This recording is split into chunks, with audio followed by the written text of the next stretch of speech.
Because what you don't know about energy can kill you. Here's Alex Epstein. Welcome to Power Hour. I'm Alex Epstein. On today's episode, we're going to be discussing America's dangerous material dependence on China.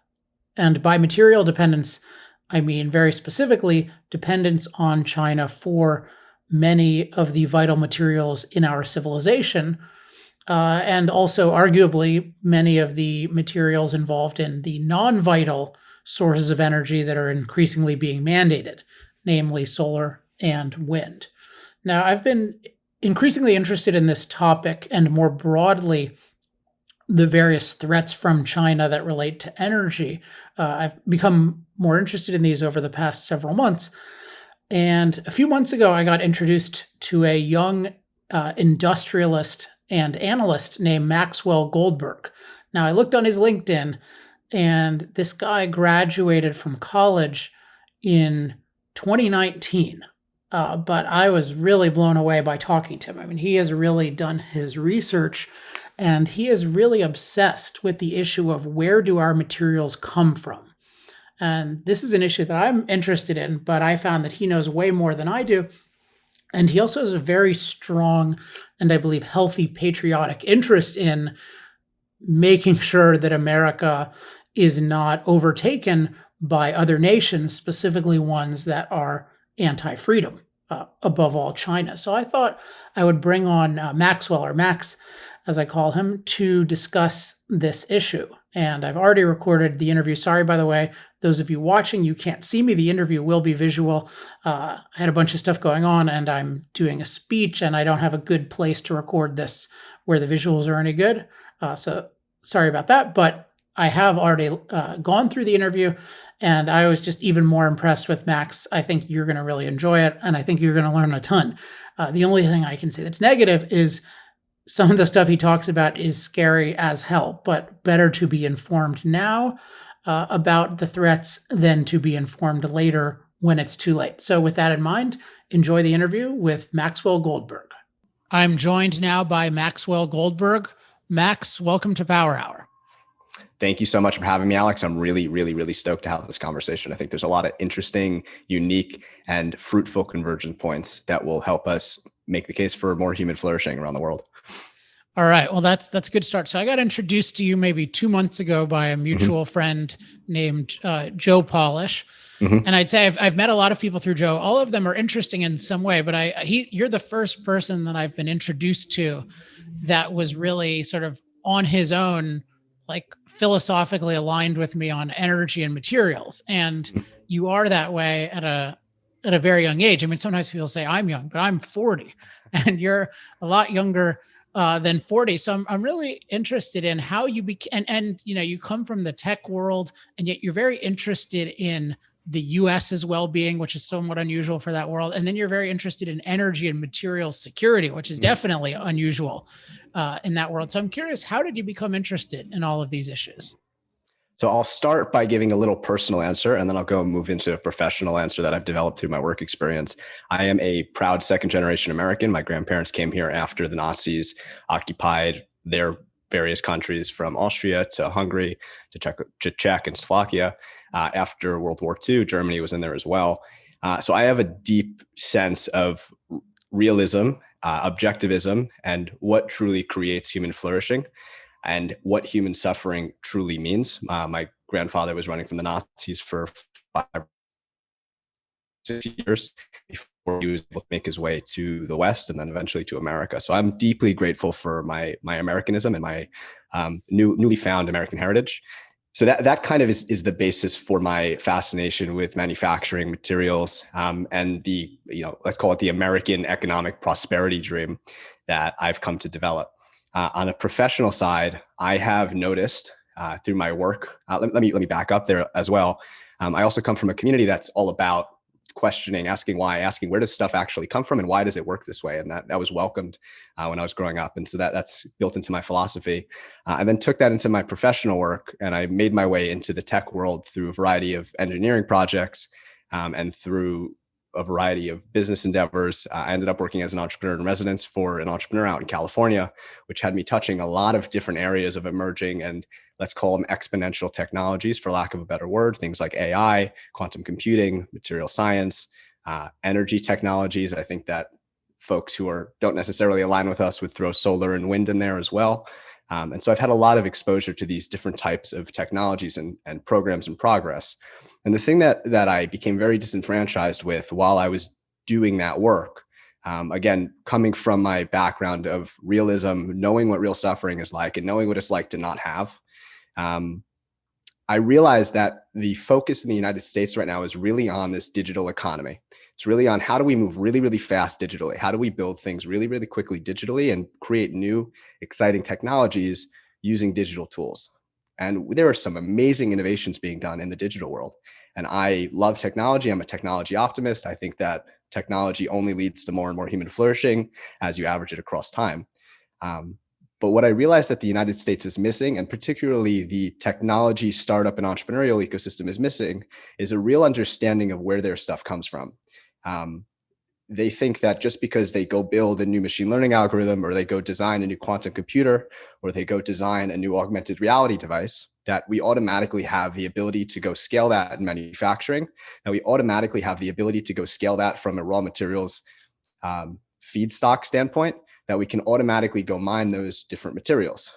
And that's not true. It's fundamentally not true. I'm also very interested in aerospace and excited about what the space frontier holds, which has led me down the rabbit hole of understanding current space applications in defense technologies.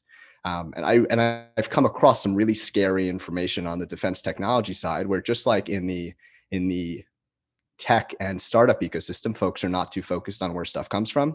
In the defense ecosystem for the United States right now, we have not been focused on where our stuff comes from for the past 20 or 30 years.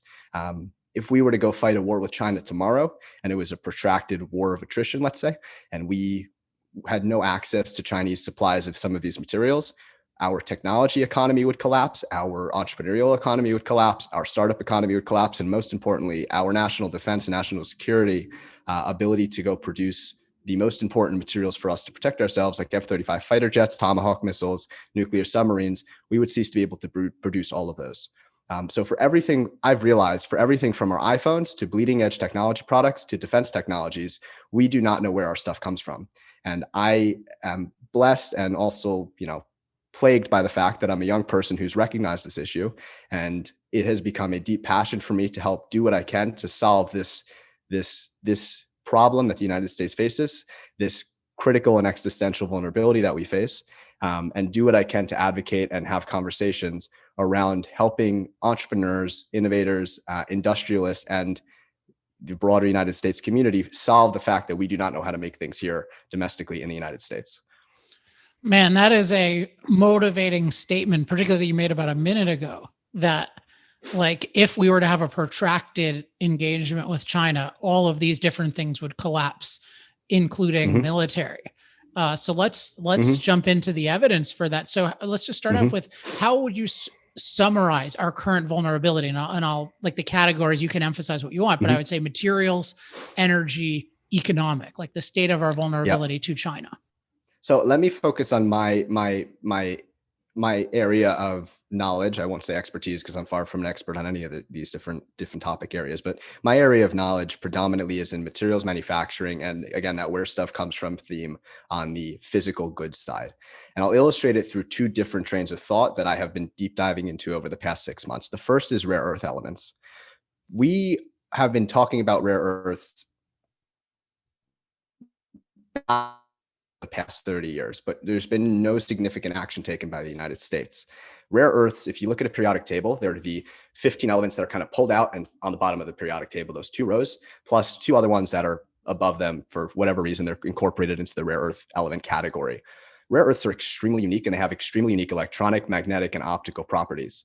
And to back up for a second, let's just define what an atom is. An atom is it's a material made up of protons, neutrons, and electrons that, for all intents and purposes, outside of nuclear physics, is indivisible. We can't take one atom and turn it into another. That type of alchemy doesn't exist outside of a particle accelerator or the sun or over extremely long periods of time. So for any practical engineering or manufacturing purpose, an atom of hydrogen is an atom of hydrogen. An atom of carbon is an atom of carbon. An atom of neodymium, which is one of the rare earth elements, is an atom of neodymium. You can't make more of it, again, outside of nuclear processes, which are extremely dangerous, extremely expensive, extremely inefficient, and we do not have the physics to do that yet. You can imagine a future where there's some sort of Star Trek replicator where you can put in what you want and it can rearrange atoms. It can rearrange quarks and neutrons and protons to exactly what you want, but we do not have that physics yet. So let's just keep in mind that atoms are atoms. An element is an element. It's unchanging. It's not going to automatically change from gold into silver. It doesn't happen. So rare earths are a series of elements. Each of them is a unique type of atom. It has a unique number of protons. And it's a box on the periodic table. And there's 17 of these that they're bundled together as the rare earths. Right now, the United States is 100% reliant on China to import goods made of rare earths. We have a small ability to mine a small subset of these rare earths, but even what we mine in the United States is then shipped back to China to process and then shipped to the United States. Now, what are rare earths used for? The most common use case for them are magnets. You might have heard of neodymium magnets. In your world, folks will probably talk about them in wind turbines. They make fantastic electric motors, or the reverse of an electric motor is an electric generator. So basically you spin a metal rod in the middle of a magnetic field and that creates an electric current. We also use them in headphones. The headphones I'm wearing right now have neodymium magnets in them to oscillate and make sound. Your iPhones have neodymium magnets in them. Another very common class or application of rare earths, yttrium in laser optics, in fiber optics for 5G networks or for any other communication networks. These elements are pervasive throughout our economy. And you can imagine all of the different use cases, from medical use cases, MRIs, in ventilators. During COVID, we had a conversation around rare earths. F-35 fighter jets, they probably use, I don't know if they specifically how many of the rare earths they use, but they use upwards of 12 to all 17 of them in things like guidance systems, some of the more high strength alloys that are used in esoteric parts of F-35 fighter jets. They're used everywhere, and we cannot run our economy without them. And right now, just to answer your question very directly, we import 100% of them, of the finished goods of these materials from China. Can't do it. We can't do it without them. The other area that I want to call attention to is in the semiconductor and kind of electronic components market. Semiconductors very specifically, and this is going to get a little bit more complicated geopolitically, but right now, Taiwan, which I do not think is part of the People's Republic of China. I think Taiwan is a democratic, independent state. And I pray for them every day that they will not have to suffer an invasion imminently. But Taiwan produces 51% of the global semiconductor supply, approximately. They also produce some of the most cutting edge semiconductors that we use in all of our technology. Semiconductors, you can kind of roughly gauge how cutting edge they are based on the distance and spacing between transistors. We cannot currently produce 5 nanometer transistors in the United States. The only country in the world that can is Taiwan. So you can see why China might have significant interest in Taiwan. And you can see how our defense applications might suffer if we were no longer able to access those 5 nanometer transistors.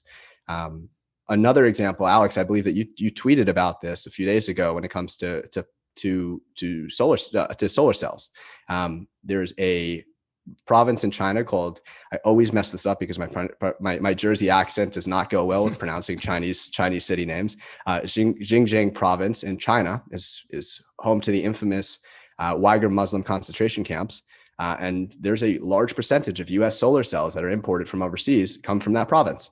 Now, I'm not a huge advocate of solar for grid scale, but we can see we are shifting over to a renewable energy economy, how that would be very problematic, that we're having all of our energy source come from an adversarial nation that does not like us, that does not have the highest respect and regard for human rights, does not have the highest regard for environmental rights. Alex, I'm not sure about you, but even though I don't love the climate change focused energy policy, I consider myself an environmentalist. I love clean oceans. I love to surf. I love to go hiking in new and interesting parts of the world. And I don't like seeing some of the crap that China is doing to lakes, rivers, oceans, and beautiful mountains that they have out in China and in Xinjiang, Inner Mongolia, Tibet, etc. So that was a long-winded answer, but I think I think that does a solid job of illustrating how dependent we really are in very specific and tactical places on China to supply some of these critical and esoteric materials for our economy. So just to make sure I get this, so basically every product or component that's rare earth, we depend on China for. Mm-hmm. Yeah. Listen, I mean, I'm sure there's some guy sitting in his garage taking neodymium magnets and attempting to melt them down or like repurpose them. So assuming that 0.001% of all, finished goods that are sold in the United States is a high-tech economy, we cannot make them in the United States without them passing through China. So how did this come about? How did this situation come about where there seems to be no strategic interest? I don't know if Trump was a little bit, but I see almost no strategic discussion of this issue from any president I can remember.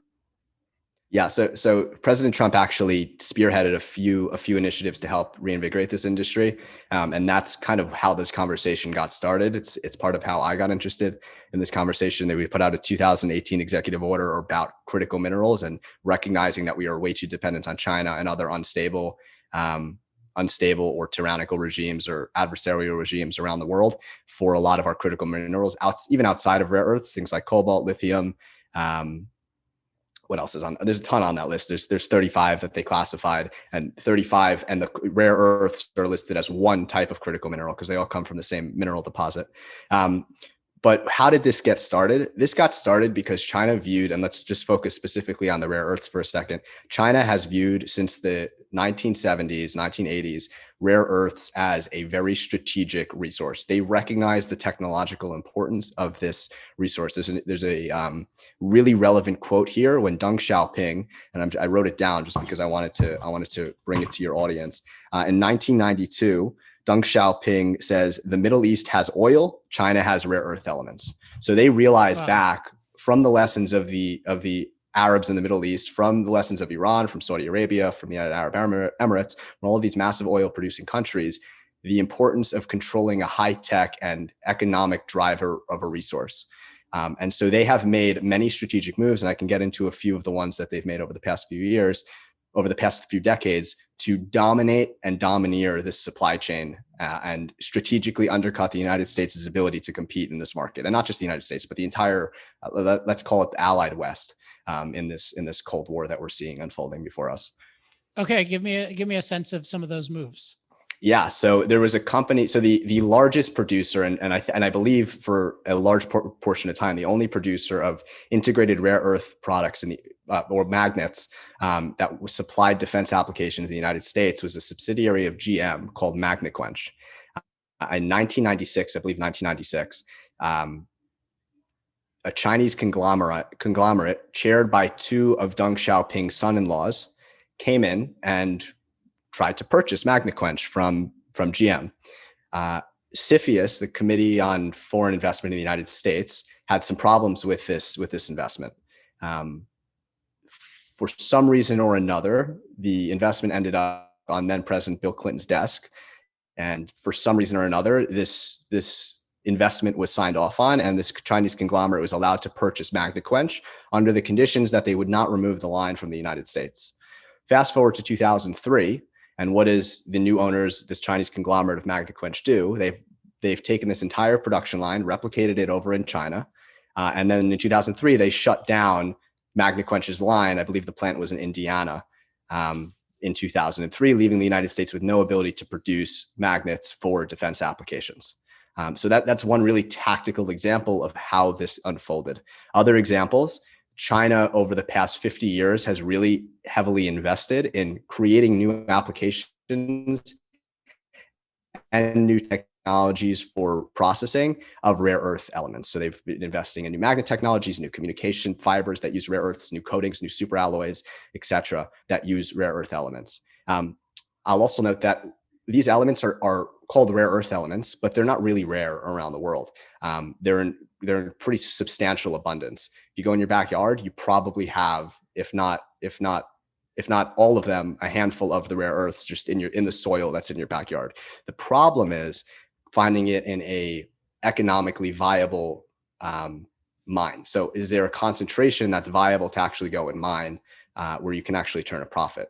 So you can see how that would lead to the price of rare earths being fairly high, because if you have a deposit that's not economical to mine, then you need to increase the price per unit of the rare earth that you're selling. So what does China have that the US does not when it comes to economics? They have a government that is willing to take any cost to go achieve a strategic advantage. They also have a government that does not care too much, I would say at all, about human rights. They do not have a government that cares about the environment. They do not have a government that cares about, playing nice on the world stage. So while the United States and the United States mining projects have had to play by the rules when it comes to human rights, when it comes to labor costs, let's say, when it comes to OSHA regulations, and then when it comes to EPA and environmental regulations, which only increase the cost of these already costly products to mine, China does not have to play by those rules. There was a 2015, I believe, a BBC article that came out about a dystopian lake in Inner Mongolia, where basically they put all the disgusting, environmentally toxic mine tailings from rare earth mining and processing in China. They just don't care, and therefore they're able to undercut the market on per unit production price. They also have been known in China to manipulate currencies and manipulate prices of different products. And there's an argument to be made. I do not necessarily have any empirical data at hand for this, but there are arguments to be made that China has manipulated the price to the low side of rare earths. So they've held the market price down over the past few years, or not the past few years, again, past few decades, so that the United States mining projects would not be incentivized to actually go start those mines, whereas China doesn't care if they're bleeding money and selling things at a loss. They just want the strategic advantage of dominating the rare earth supply chain. Does that answer that question? Yeah. So if we just look at physically, is there any reason why the US couldn't develop these? Like, do we have decent mines from a physical potential that we could have a rare earth industry here? We do. Yeah, we have some of the most rich mineral deposits in the world in the United States, rivaling Canada and Australia. Yeah. So, it's really, there's two things that strike me. So one is just, I don't think of the US as really having a foreign policy in the honorable sense of the word. And I think you saw this with 9/11 and leading up to 9/11, where if you think about foreign policy, a lot of it is identifying with a real understanding who is your ally and who is your enemy and what different people's objectives are. And you had this whole, what I would call Islamic totalitarian movement, where there are people with the open objective of getting the entire world to submit to Islamic law. Now, how realistic that is one thing, but there are clearly a lot of people who believe this. And there are certain governments, including Iran, who became based on this. And, doing things like saying, okay, if Salman Rushdie publishes a novel that we don't like, we get to announce a global death decree on it. And the US basically does nothing about that. So it's like, we don't identify who is our ally, who is our enemy. And I think it's, in a sense, the worst with the more edge cases. So with something like China, or you can look historically at Saudi Arabia, where it's like, oh, there are certain things where they're nice and certain things where they're not. And there's just no thinking about what are the objectives of China? What is it actually trying to do? How is it trying to get there? And without understanding where they are and where they want to be and how they want to get there, you cannot make intelligent decisions. I want to ask you about that in a second, but I said two things. So the other thing is just, we have no serious value anymore of industrial progress in this country in terms of recognizing that human flourishing, including an enjoyable environment, enjoyable outdoor environment, like all of that depends on industry, which means transforming the earth. That's the only way we get stuff. It comes from the ground, and we don't value that. And so you just look at it as just industry after industry. The whole quote environmental movement is not allowing us to do that. So you combine these two factors, which is no real thoughtful foreign policy, and then no industry domestically. And then it makes sense that we're getting there. So feel free to comment on either of those. Yeah, so I'll take the second one first. And there's been two trends that have really struck me this year. The first, we had another failure of a Boeing 777 yesterday, a United Airlines flight. I don't know if you might have Yeah. seen this. One of the engines exploded and they dropped a bunch of shrapnel over a town in Colorado. So we've seen two great industrial companies in the United States, Boeing and Intel, have serious production and manufacturing problems over the past 18 to 24 months. Boeing with the 737 Max, with their 777s, and there was another plane in there that I don't remember what it was, and then also with their Starliner space capsule that also had production problems. And then on the Intel side, Intel has failed to produce 7-nanometer chips, which is the bleeding edge. Again, I mentioned that Taiwan Semiconductor is already at 5 nanometers. They failed to do that quarter after quarter for the past, I think, 2 or 3 quarters, which is not good. So you're seeing a very interesting decline in the United States' ability to stay at the bleeding edge of industry and production. The other thread that I wanted to pull and that I've been thinking about, and I think you'll find interesting, Alex, and this is I'm still flushing this out in some of my writing, but if you look at an iPhone, right, and you look at the 40 different elements that are present in an iPhone and where they come from and the global supply chains that are involved in them, and if you just look at the rare earth component of that, an iPhone should not cost $1,000 right now. We are subsidizing it with human rights violations in China. We're subsidizing it with, the strategic disadvantage that the United States has by depending on, Apple manufacturers in China to produce these products and to provide the rare earths. And I kind of view it as though there is a debt being taken out from 5 years from now, of the ability for someone 5 years from now, 10 years from now, to actually purchase an iPhone or to purchase a piece of technology that is giving us the ability to have technology that's way more advanced than our industrial capacity and the productivity that we actually have to make some of these devices. And I am just trying to wrap my head around what happens when this flow of cheap electronics, of cheap abundant electronics, gets cut off because they're not sustainable and the supply chains for them are not resilient. And I don't mean sustainable in the environmental sense. I mean sustainable in the business sense. What happens and what happens to the consumer in 5 to 10 years when we have a serious problem with China and we are not able to get access to a laptop or an iPhone, et cetera? And what are we going to say to the supply chain decisions we made now then when push comes to shove? So that's just an interesting kind of theme that I've been thinking a lot about, was the kind of future subsidy of access to these cheap abundant electronics with cheap abundant electronics now. So I'm curious how when you're looking at those numbers, how do you go about saying like, oh, an iPhone should actually be $2,000 or $3,000? How are you making that calculation? Yeah. So one of the things that I'm attempting to do is read what it would cost to mine some of these materials in the United States and get some sort of multiple for, hey, there's this much neodymium in an iPhone, there's this much yttrium in an iPhone. And, just do the multiplication of here's what it costs in China and here's what it costs as a component of this iPhone versus here's what it would cost if we actually were to produce this in the United States, because the unit production cost in the United States is substantially higher, especially now, and especially if we were to have open mines 10 years ago, which we did not do. Interesting. Yeah, if you're right about that, definitely send it over. So tell us I mentioned that I think we don't have a real foreign policy because we don't think about other countries' goals. What do you see as China's goals? Yeah, I think China's been pretty self-evident with their goals, and I can send you some literature and also some pretty crazy video footage of some Chinese officials talking about this. I think that they want a reunification of what was historical China. First and foremost, I think that we saw that with Hong Kong this year, which in my opinion was one of the most undercovered and underrated stories of all of 2020, and probably the craziest thing to happen around the geopolitical stage, beyond COVID, beyond anything else. China basically walked right into Hong Kong, took over one of the leading financial markets in the world, took over one of the beacons of democracy in the Southeast, and the United States didn't do a whole lot about it. Which is pretty crazy. They're doing the same thing in Tibet. They're doing the same thing. They're going to be doing the same thing in Taiwan. And they talk very openly about Taiwan as part of China. And if they do not comply, we will use force to go and, invade and retake Taiwan. The same thing in Mongolia.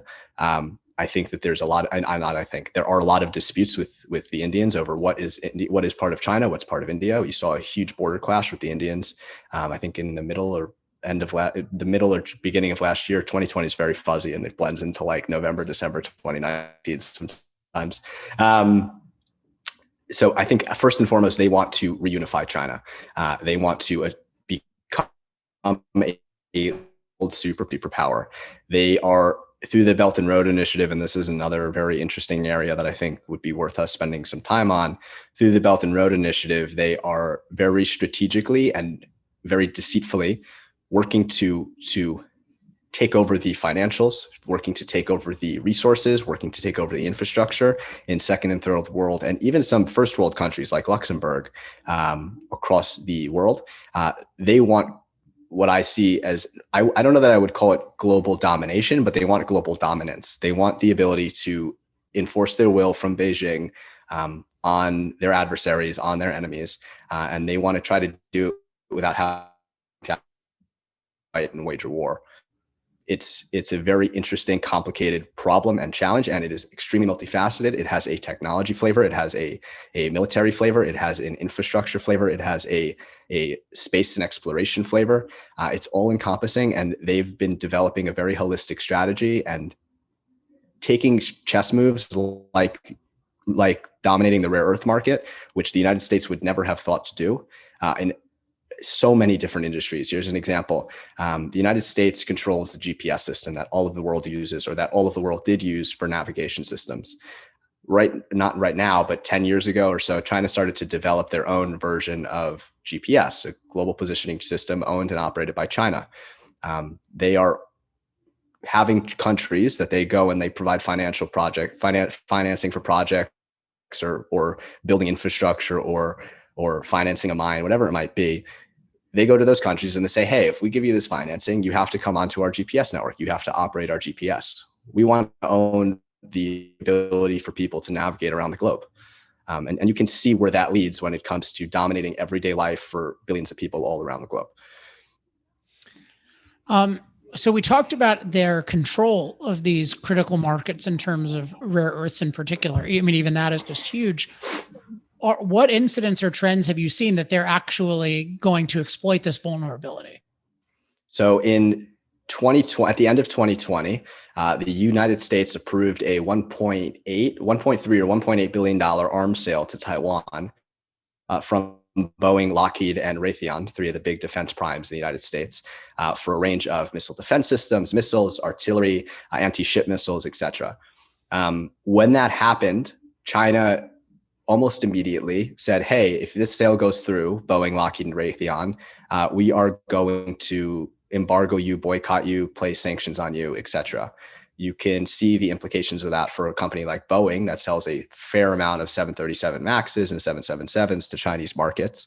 But you can also see the implications on that from the rare earths perspective, when these are the same companies building Tomahawk missiles and F-35 fighter jets for the United States government. What happens if they're not able to access rare earths that they're buying from their Chinese suppliers because the Chinese government says, hey, if this arms deal goes through, we're not going to allow you to have access to these materials. And this came back up this past 2 weeks when some of these systems actually made their way into Taiwan, and Taiwan actually started to deploy some of these systems because China was flying. This has been an ongoing thing for the past I don't know, 5-10 years, where China will fly a group of not F-35s, but their cutting edge fighter jets along the coast of Taiwan. And then Taiwan will deploy their fighter jets. They'll deploy missile defense systems, et cetera, et cetera. China's just been pushing the bounds with Taiwan for a while. So these missile systems actually were deployed in Taiwan, and there have been whispers and some, I don't want to call them leaks, but rumors through the rare earth industry. There was a Fast Times article about this that I can forward to you, where the Chinese government was asking some of the leaders in the rare earth market, hey, how badly would it hurt the United States military if we cut off rare earths to Boeing, Lockheed, and Raytheon? There's no names attached to that, but it's a Fast Times article. There's definitely rumors out there through my network. I've been hearing these rumors. It's a scary thing to think about, like with a flip of a switch, China could just say no more rare earths to these companies, to the United States. Is that a tangible example that helps illustrate the severity and intensity of the problem? Yeah, definitely. I mean, it just, man, there are just all these things you look at historically and you think, God, this one party was just really strategic and this other party was just screwing around. And that's Yeah. what the US feels like right now. It's just in Yeah. terms of like, what the hell are we, it's all like fighting climate catastrophe through Hmm. mandatory solar and wind, just every kind of, strife domestically, like setting Hmm. groups against one another, fixating on all this celebrity stuff. And it's just, there's like a serious group that is moving its agenda forward. And I think a non-trivial part of it is it seems like we give them a license to steal a lot of our intellectual property. Is that Hmm. is that accurate? No, I 100%. I wouldn't even know where to start with the intellectual property theft. It's so broad and deep. There's an article I've been reading this week about a company called Micro Strategy Corporation. They provided Oh yeah, I know them. so if you might have heard about this, they provided they provide server racks to the Defense Department, or chips for server racks to the Defense Department. They manufactured a lot of this in China, and there's this crazy article that I've been reading about how through these chips that were manufactured in China, they sold them to the Defense Department, and then the Chinese, there was a massive hack at the Defense Department. They traced back to these chips within the past 3 or 4 years. It's just a nutty thing that is just starting to. We're just starting to see some of this bubble to the surface, and there are so many examples that we know about. There's probably an insane amount of examples that we don't know about. On your point about how the United States has kind of been fooling around with these issues that are, yeah, okay, fine, they might be massive issues on a 2,000-year time scale, but our country needs to survive that long for that actually to be meaningful. There's a telegram from 1946, right when World War II ended, written by a man named George Kennan, who was stationed at the consulate or the embassy in Moscow. He was the chief diplomat to the Kremlin. Again, right after World War II, he was one of the first diplomats to the Soviet Union. And in this telegram, he writes it's a crazy length for a telegram. I don't even remember how many pages it was. I think it was something like 20 or 25 pages. But again, telegram, that's a pretty substantial amount of information to send over a telegram wire. He writes back to the White House, and he just reports on the state of communism in the Soviet Union. He says, first of all, this is crazily unsustainable. The people here are suffering like crazy.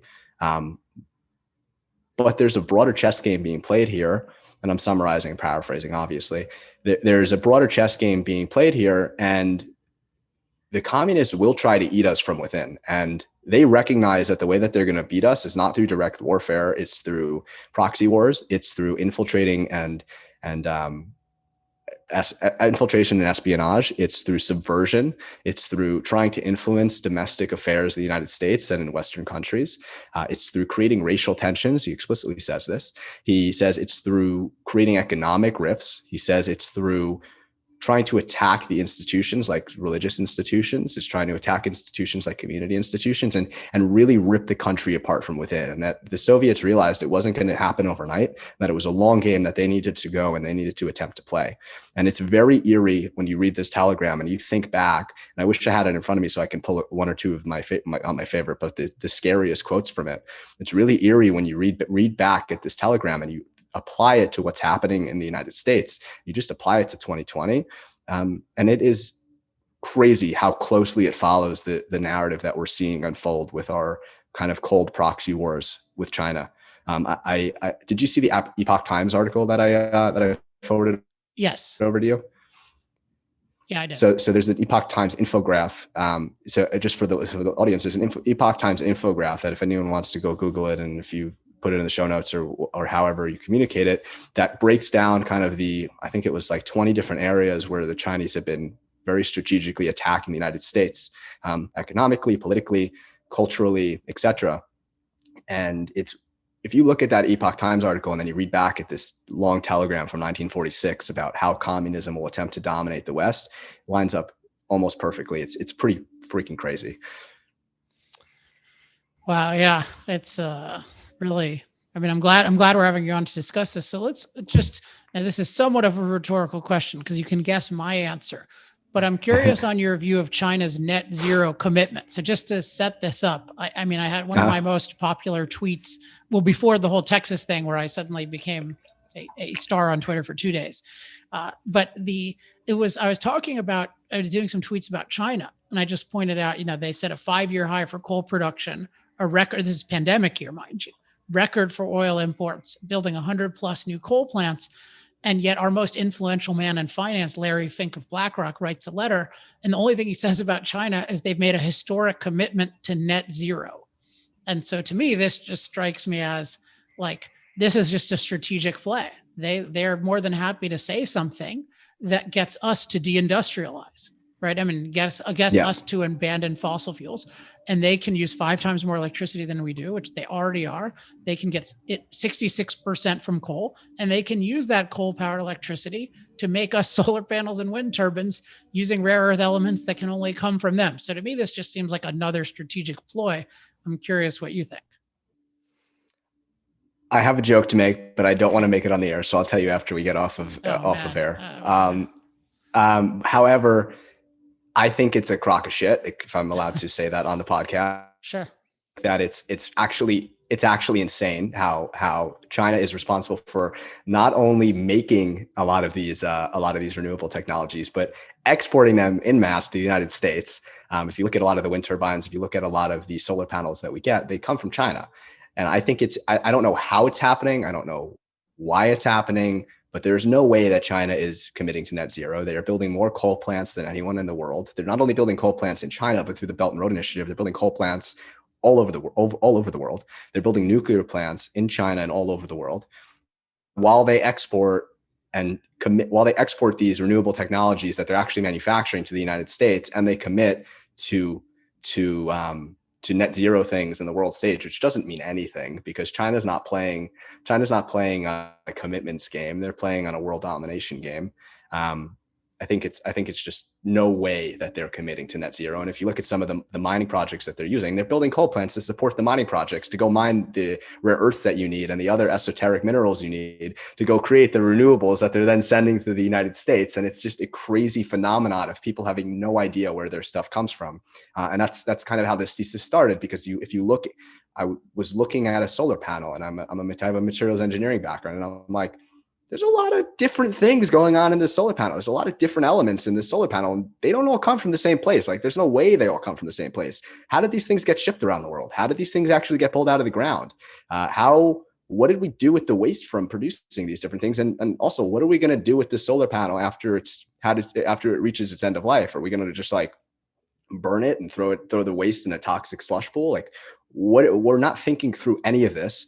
China's thinking through all of it. They're making very strategic decisions about how to deploy their capital, how to deploy their energy. I'm not familiar with this, but there's a whole trade war going on between China and Australia over coal and iron and other commodity materials that I think you'd be interested in. I don't know enough to talk coherently about it, but I'm familiar with it. So I think it is, like I said, I think it's a total crock of shit. I think it's absolutely crazy that anyone thinks that China is going to be net zero by whatever year. And it perplexes me, confuses me, and it frightens me, to be frank. Yeah, that we buy it. I mean, that we act like this is, I mean, so I don't think people understand. You build these coal plants to last 40 plus years. Yep. Like, if you're building it in 2021, they don't want it to end in 2028. Mm-hmm. They're not making investments in a 7-year coal plant. Mm-hmm. And so it's just, one thing that strikes me about why people want to believe it is because the modern environmental movement is in many ways a religion, and it's sort of core. The overall commandment is thou shalt not impact nature, but at the moment it's thou shalt not impact the atmosphere with CO2. That's like, and there's this view that some way, shape, or form we have to get to net zero by 2050, or maybe they'll accept 20. Like, it's just this made up thing. Like, we've got a whole world that works on fossil fuels. And it works on fossil fuels because they have these unique properties that only nuclear can eventually compete with, but they're naturally stored, naturally concentrated, naturally abundant. There's nothing else like it. So our whole world is built around the unique properties of fossil fuels, plus they're built on what? They're built on generations of Mm-hmm. economic innovation and achievement. Like we've spent, like millions of people have spent generations figuring out how to Mm-hmm. take these amazing materials and apply them to all these things. There's no planes that are not powered by, like the whole world is designed using fossil fuels. And so you can, part of my thesis is, if you like the modern world at all, if you like living to 70 or 80 versus 40, like fossil fuels, that's the way to do it for decades. And if you want to change that, then you have to innovate something better, which is almost certainly going to come from nuclear. But people just have this idea, oh no, I think it violates my religion that it puts CO2 in the atmosphere. So it shouldn't. And so we should be able to get there. And domestically, they believe, oh, well, Biden said we're going to be net zero. And Larry Fink said it, so it must happen. And then they think, oh, it must be a way for China to do it too.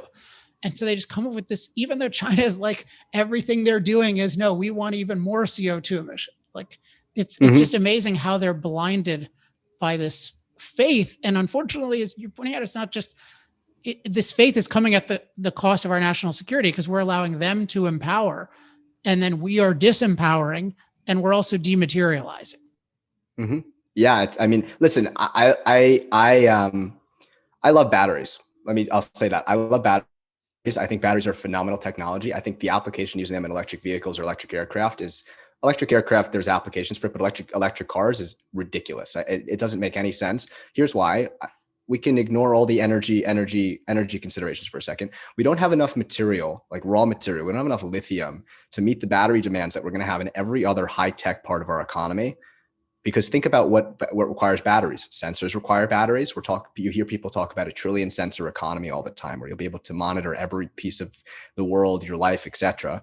Those all require batteries. You want to have an Apple Watch. You want to have an iPhone. You want to have a computer. All of those different devices require batteries. If you want to have any portable electronic, you need batteries. There are so many existing applications for batteries, and we don't have enough materials to meet the forecasted demands. Drones are going to be everywhere within the next 10 to 15 years. You know how many batteries we need to be able to power drones? You can't use fossil fuels for that application. So it's very illogical to me why we come to these conclusions and say, hey, this technology works for some reasons. And like, it's a kind of cool technology. Like solar is really cool. Being able to take light from the sun and turn it into usable electricity for mankind. It's a pretty cool piece of physics.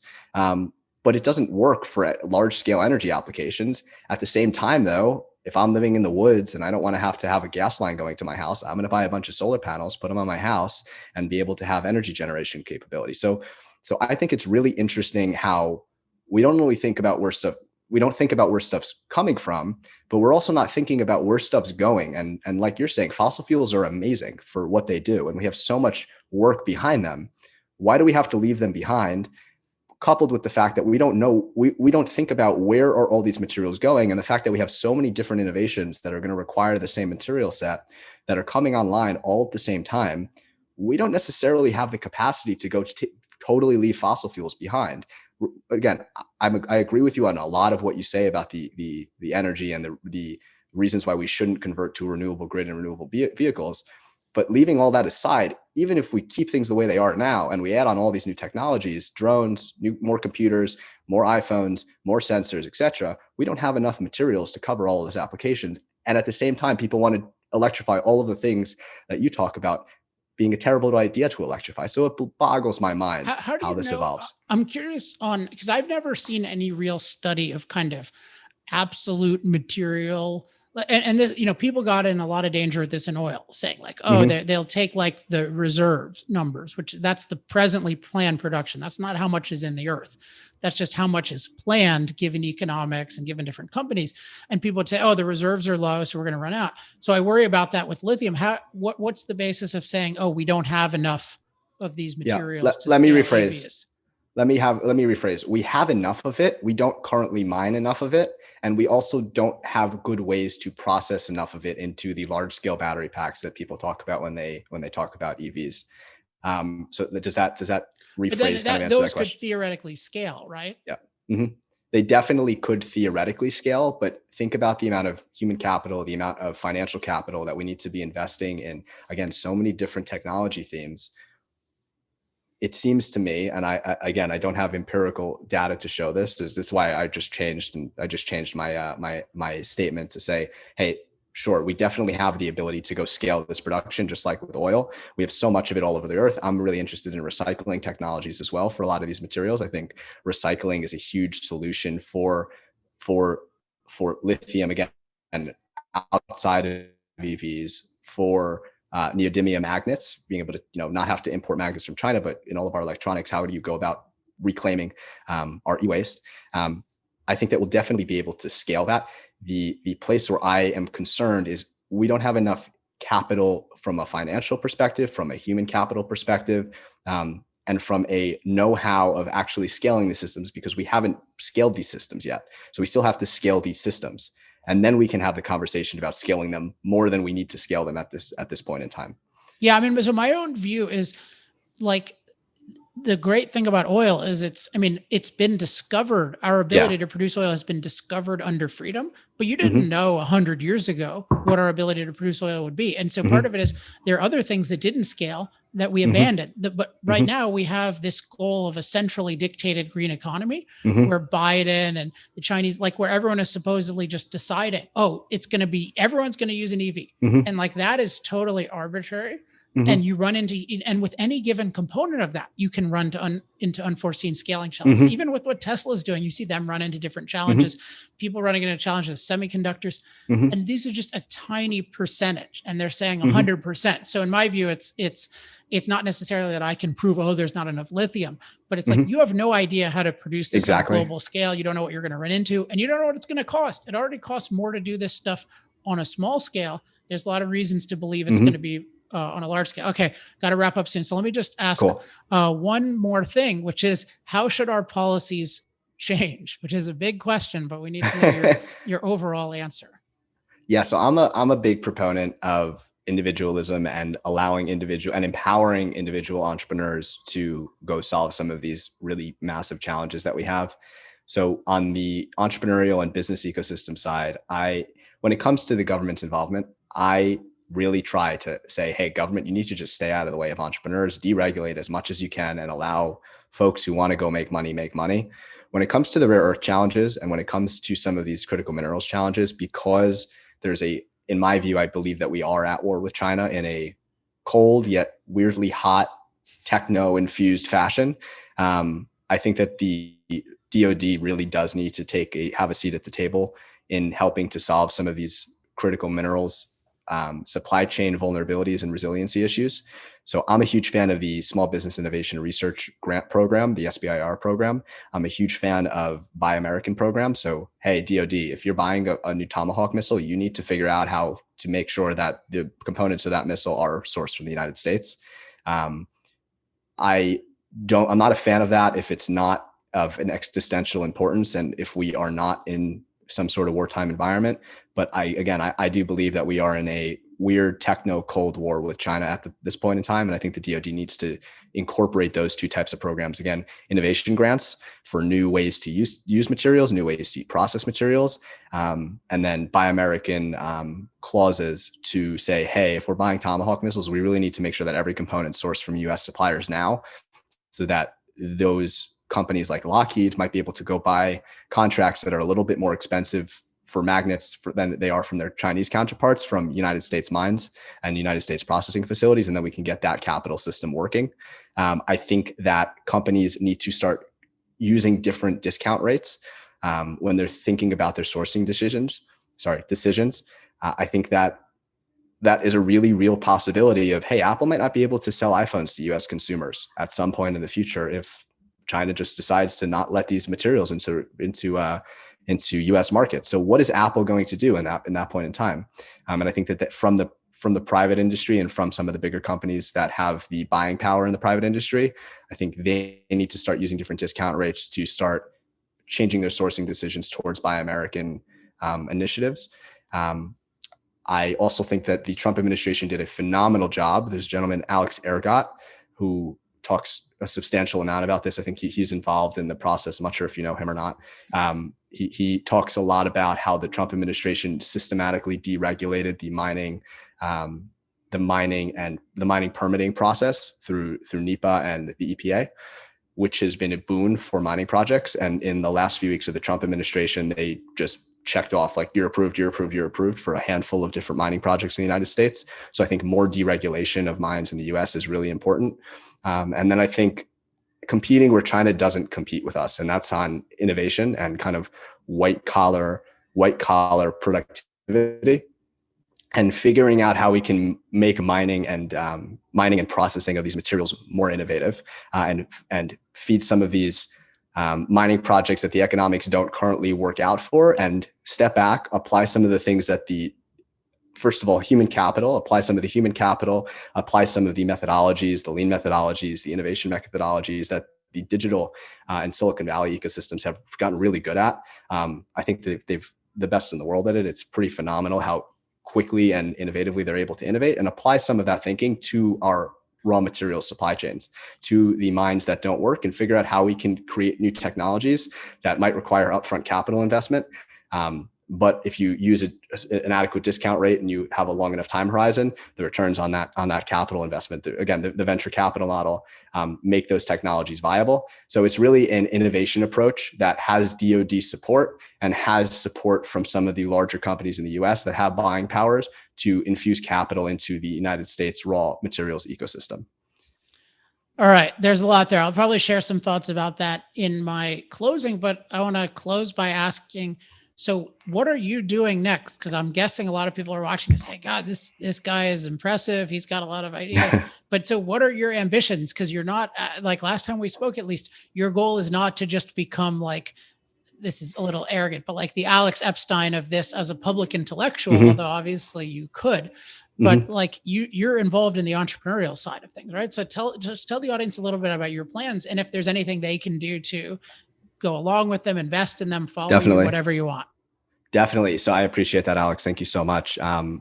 I have become I don't want to say disenfranchised for this, but that's just the word I've been using. Disenfranchised with the entrepreneurial ecosystem, again, with that startup and technology ecosystem, because there's no tangible focus, particularly from the younger generation, on how do we actually make stuff. So I am really focused now on how do I go build a manufacturing ecosystem in the United States, fueled by United States talent and capital.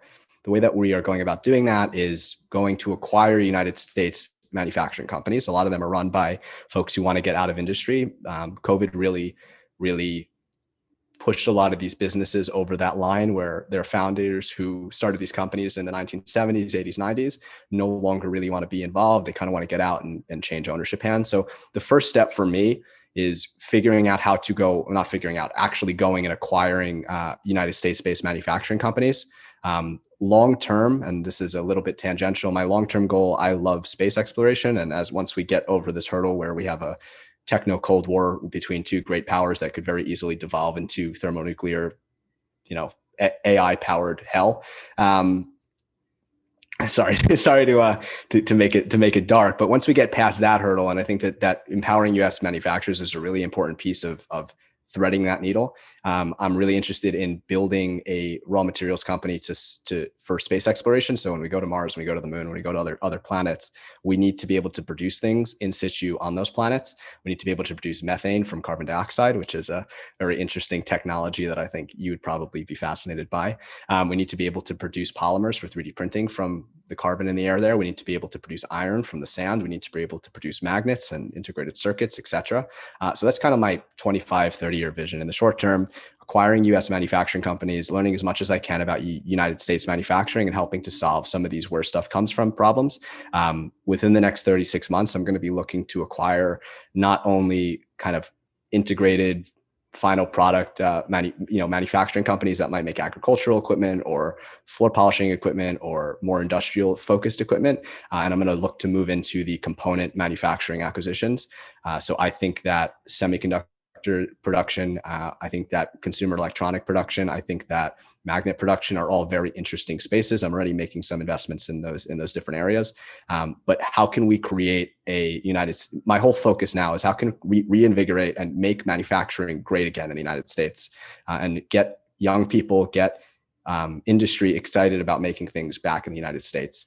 Learn as much as I can. And then once we get past this techno Cold War 2.0, go back to what I love in aerospace.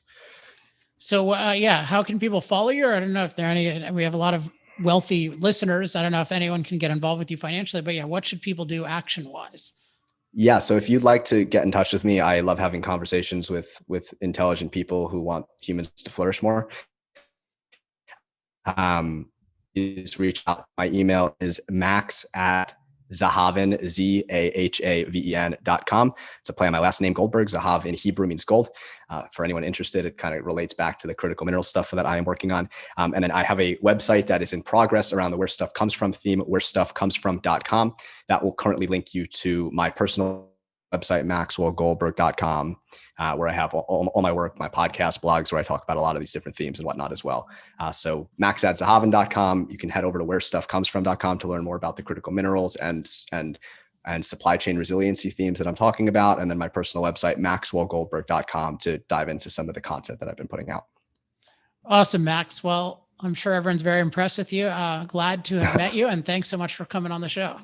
Of course. Thank you so much for having me, Alex. Glad to have met you too. And thank you for all you do for human flourishing. Thanks again to Maxwell Goldberg for joining me on the show. So as I said, I'm really impressed by him. I think it's really cool that he's an aspiring industrialist, but also is just very aware of the economic issues, the foreign policy issues, and even the underlying philosophical issues involved in modern industry. When I started the Center for Industrial Progress in 2011, it was exactly this type of mentality that I was hoping to find a lot of, and that I certainly want to encourage people who want to make the world a better place through industry, through transforming nature intelligently, who really understand that and embrace that, versus this total contradiction of green industry, which is somehow you're going to have industry, but you're not going to impact anything. And that is a contradiction in terms.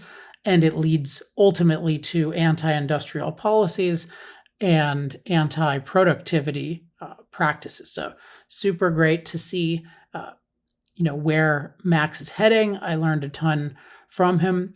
I just want to emphasize this idea. It's not my focus now. It used to be a little bit more of my focus before I started energy, but this issue of it's so important that we have goals in terms of foreign policy and maybe even more important for this purpose, that we understand the goals of others.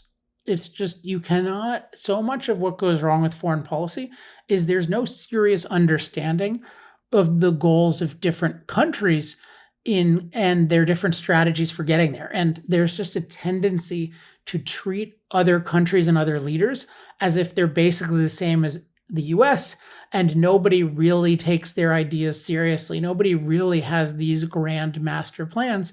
But, we saw not too many generations ago, there were a lot of people in Europe who had big master plans, and those were not taken nearly seriously enough, and they led to just, almost unprecedented damage. And if you look at the aspirations of different nations today, you look at the aspirations of China, you look at the aspirations of Russia, these are scary aspirations. And one thing we need to make sure is that we do not become, we do not just ignore the nature of these nations and then become overly entangled as if they are total allies, because that can create the kind of dangerous dependence that we were talking about today. Now, how to address all of these issues? I don't agree with Max on all the ideas, but my main point is I want us to be aware of these challenges and to think about it and to encourage different elected officials to be aware of these things. And then certainly on the environmental front, we need very different laws that recognize that mining the earth for valuable materials is a good thing, and that we should liberate that in the US. We should have proper laws to protect people from genuine endangerment, but it can't be, any impact is bad, or even any minuscule risk is bad. We have to recognize, mining is an essential of life, and that has to be reflected in our laws. All right, that is it for this week. As always, if you have any questions, comments, love mail, or hate mail, you can email me at alex@alexepstein.com. I have talking points up at energytalkingpoints.com. I continue to do quite a bit on Twitter at twitter.com/alexepstein. I don't know if I mentioned this last week, actually. I wrote a post on Twitter that is currently my pinned tweet. So if you go to my Twitter page, it'll be at the top. It got It's gotten almost 2.5 million views so far, what they call engagements. And I think some of I know some of my messaging has been really influential on different people, including in the state of Texas. So check that out if you want to know my take, my latest takes on the blackouts. And I'll also be sharing resources that others create that are good. Since I haven't talked about this in a while, but since I'm actually at a live speaking event, an in-person event, which is sort of a rare thing these days, I'll just note I am available for those as well as for virtual events. Not at this moment. I'm not doing too many at the moment because I'm finishing up my book, but my manuscript is due in 8 days. And after that, I'll still be, I'm sure, editing it and applying the publisher's edits and stuff like that. But I will definitely be much more available for different kinds of engagements. So if you're interested in that, email me at alex@alexepstein.com. Also, make sure to get on our mailing list, alexepsteinlist.com. And if you've been seeing if you're on our list or you go to our website, industrialprogress.com, and look at the blog, you'll see we've been getting some really awesome results lately. And a lot of that is made possible by our accelerators, the people who help accelerate our research and development and our promotional efforts. So if you want to become an accelerator or become more of an accelerator, go to industrialprogress.com/accelerate. All right, that is it for this week. Next week, I'll be back with another great guest. Until then, I'm Alex Epstein. This has been Power Hour. Power Hour. Life, liberty, and the pursuit of energy. Power Hour. The antidote to shallow thinking about energy issues.